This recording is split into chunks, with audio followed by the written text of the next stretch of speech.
श्री शिवाय नमस्तुभ्यम। हर हर महादेव। श्रावण के पवित्र माह में आप और हम शिव महापुराण के पाठ में आगे बढ़ते हैं और पृष्ठ संख्या 66 पर हम पहुंचते हैं। बड़े आनंद के साथ एक साधारण मनुष्य को, किसी नारी को, पुरुष को भगवान शंकर के शिवलिंग का निर्माण कैसे करना चाहिए उसका वर्णन शिव महापुराण करती है। हे ब्राह्मणों, शुद्ध स्थान से निकाली हुई मिट्टी को यत्नपूर्वक लाकर बड़ी सावधानी के साथ शिवलिंग का निर्माण करें। आप जिस भाव से शिवलिंग के बनाने के लिए, पार्थिव शिवलिंग बनाने के लिए मिट्टी को लेकर आ रहे हो, शुद्ध भाव से शिव का नाम लेकर ओम नमः शिवाय कहकर, श्री शिवाय नमस्तुभ्यम कहकर वहां से मिट्टी लेकर आए और बड़े भाव के साथ निर्माण करें। ब्राह्मण के लिए श्वेत, क्षत्रिय के लिए लाल, वैश्य के लिए पीली और शूद्र के लिए काली मिट्टी से शिवलिंग बनाने का विधान है। अथवा जहां जो मिट्टी मिल जाए उसी से शिवलिंग बनाए। हमारे शिव महापुराण की कथा कहती है, यदि आपको आपके अनुकूल मिट्टी नहीं मिलती है तो जो मिट्टी आपके गमले में है, वृक्ष के नीचे है या अन्य स्थान पर है, उस शुद्ध मिट्टी को लाकर आप शिवलिंग का निर्माण कर सकते हैं। ये जरूरी नहीं कि आपको वही मिट्टी चाहिएगी या वही मिट्टी का आप लाकर शिवलिंग का निर्माण करेंगे। जो मिट्टी आपको मिल जाए, आपके क्षेत्र में जो मिट्टी आती हो, उस मिट्टी से पार्थिव शिवलिंग का निर्माण किया जाए। शिवलिंग बनाने के लिए प्रयत्न पूर्वक मिट्टी का संग्रह करके उसे शुभ मृतिकाओं को अत्यंत शुद्ध स्थान में रखें। जो मिट्टी लेकर आए हैं उसको शुद्ध स्थान पर रखें और फिर उसकी शुद्धि करके, अर्थात उसको गंगा जल छींटकर, जो पवित्र नदी का जल हो आपके पास में वो छींटकर, नहीं हो तो अपने पास जो जल रखा हो वही छींटकर जल से मानकर पिंडी बना लें और वेदोक्त मार्ग से धीरे धीरे सुंदर पार्थिव शिवलिंग की रचना करें। अर्थात जैसा हमारे यहाँ हमारे शास्त्रों में पार्थिव शिवलिंग का निर्माण का वर्णन किया गया है, वैसे ही पहले जलाधारी बनाकर फिर उसके ऊपर शिवलिंग का निर्माण बड़े भाव से करें और बड़ा सुंदर शिवलिंग का निर्माण करें। तत्पश्चात भोग और मोक्ष रूपी फल की प्राप्ति के लिए भक्ति पूर्वक उस पूजन को करें। अर्थात पार्थिव लिंग का पूजन, हमारे यहाँ पर ऐसी कोई कामना नहीं जिसको हम पार्थिव लिंग पूजन से प्राप्त नहीं कर सकते। भगवान शिव की आराधना के अनुसार यदि आप पार्थिव का पूजन करते हो, जिस कामना से करते हो, चाहे भोग की कामना हो, मोक्ष की कामना हो, कोई वस्तु की कामना हो, कोई अन्य कामना हो, वो सारी कामनाएं बाबा देवाधिदेव महादेव पूर्ण करता है। श्री शिवाय नमस्तुभ्यम।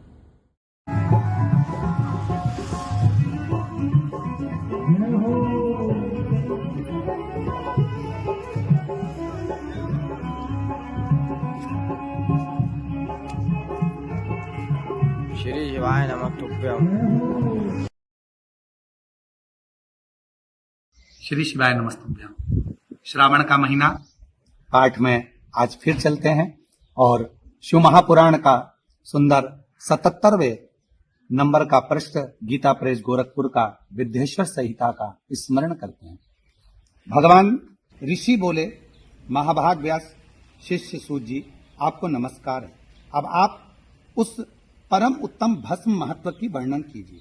भस्म महत्व, रुद्राक्ष महत्व तथा उत्तम नाम महत्व, इन तीनों का परम प्रसन्नता पूर्वक प्रतिपादन कीजिए और हमारे हृदय को आनंद दीजिए। भस्म की क्या महत्वता होती है? भगवान शंकर के श्री शिवाय नमस्तुभ्यम मंत्र की क्या मूलता होती है और गले में रुद्राक्ष धारण करने की क्या महत्वता होती है? ये श्री ऋषिवर पूछ रहे हैं और सूत जी बता रहे हैं। सूत जी ने कहा, महर्षियों, आपने बहुत उत्तम बात पूछी है। यह समस्त लोगों के लिए हितकारक विषय है।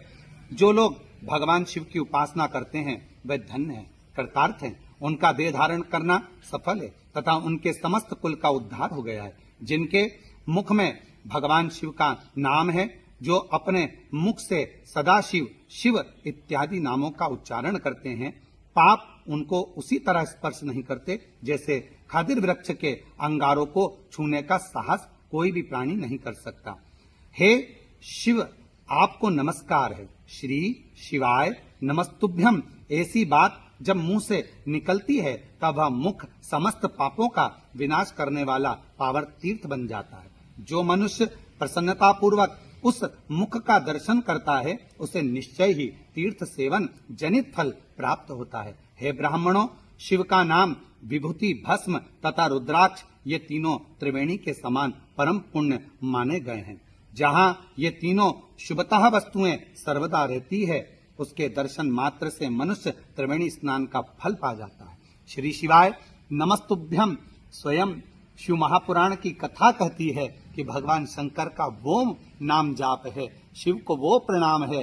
रुद्राक्ष और श्री शिवाय नमस्तुभ्यम और भस्म का तिलक ये हमारे जीवन को सुख प्रदान करता है। श्री शिवाय नमस्तुभ्यम बोलने वाले मात्र मनुष्य के मुख का दर्शन भी हमें आनंद प्रदान करता है। ये हमारी शिव महापुराण की कथा कहती है। श्री शिवाय नमस्तुभ्यम। बढ़िया, बहुत बढ़िया। सभी कांवड़ यात्री इस ऊंचाई की व्यवस्था रेडिएंट होटल की तरफ से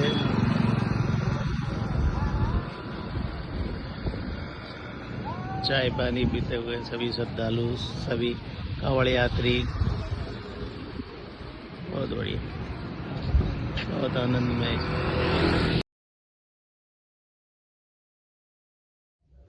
श्रावण के महीने में शिव महापुराण को पढ़ना अश्वमेध यज्ञ और हजारों अश्वमेध यज्ञों का फल प्राप्त हो जाता है।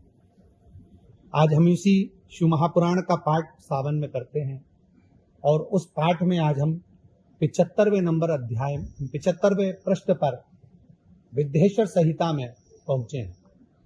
और विद्येश्वर संहिता के अंतर्गत आप और हम नित्य प्रति एक बात श्रवण करते हैं भगवान के नैवेद्य की, भगवान को चढ़े हुए जल की और उसको पानी की। आज हम शिव महापुराण का विद्येश्वर संहिता पृष्ठ संख्या 75 गीता प्रेस गोरखपुर की इस पवित्र शिव महापुराण की कथा में आप और हम जहां मेरी उंगलियां चलें वहां पर अध्ययन करिएगा। आप भी मेरे साथ में पढ़िएगा। शिव के नैवेद्य को देख लेने मात्र से भी सारे पाप दूर भाग जाते हैं। उसको खा लेने पर तो करोड़ों पुण्य अपने भीतर आ जाते हैं। आए हुए शिव नैवेद्य को सिर झुकाकर प्रसन्नता के साथ ग्रहण करें और प्रयत्न करके शिव स्मरण पूर्वक उसका भक्षण करें। आए हुए शिव नैवेद्य को जो यह कहकर कि मैं से दूसरे समय में ग्रहण करूंगा लेने में विलंब कर देता है, वह मनुष्य निश्चय ही पाप से बंध जाता है। अर्थात शिव महापुराण की कथा कहती है कि अगर शिव जी का चढ़ा हुआ नैवेद्य हमको यदि प्राप्त होता है और हम उसको लेने में भी देरी कर देते हैं तो पाप ग्रस्त हो जाते हैं। अर्थात शिव का चढ़ा हुआ नैवेद्य तो जैसे ही सामने आए, प्रसाद सामने आए, शिव की बेलपत्र या प्रसाद के रूप में जल सामने आए, उसको तुरंत ग्रहण करना चाहिए। जिन्होंने शिव दीक्षा ले रखी हो उस शिव भक्त के लिए यह शिव नैवेद्य अवश्य भक्षण करना चाहिए। और जिन्होंने शिव दीक्षा नहीं ली है, अन्य मार्ग से दीक्षा ग्रहण करी है, वह भी इस प्रसाद को, नैवेद्य को धारण कर सकते हैं। ये महाप्रसाद है, अतः वह हर व्यक्ति को सुख प्रदान करता है। शिव नैवेद्य भक्षण के विषय में कई लोगों का निर्णय रहता है इसे कि हम दूसरे मार्ग के हैं या दूसरे हम पंथ के हैं तो क्या हम शिव जी का नैवेद्य नहीं ले सकते, शिव का नैवेद्य नहीं पा सकते?